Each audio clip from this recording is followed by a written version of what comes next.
amendment is making its way through the Florida House that would stop local municipalities, that is, from forcing contractors to pay more than the state's minimum wage. The current state minimum wage is $11 an hour. Now, Broward requires contractors to pay workers $18.65 an hour and provide health benefits. Miami-Dade's living wage ordinance is $18.73. Miami-Dade Commissioner Eileen Higgins says the bill would target 30,000 workers in Miami-Dade. That includes airport workers, those on construction sites, and other county projects. The bill could slash 40% of their current pay.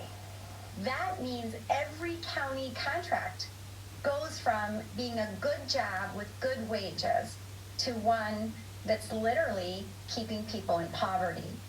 In these competitive procurements, people are going to be competing to be as inexpensive as possible, which means they are going to offer the lowest possible wages.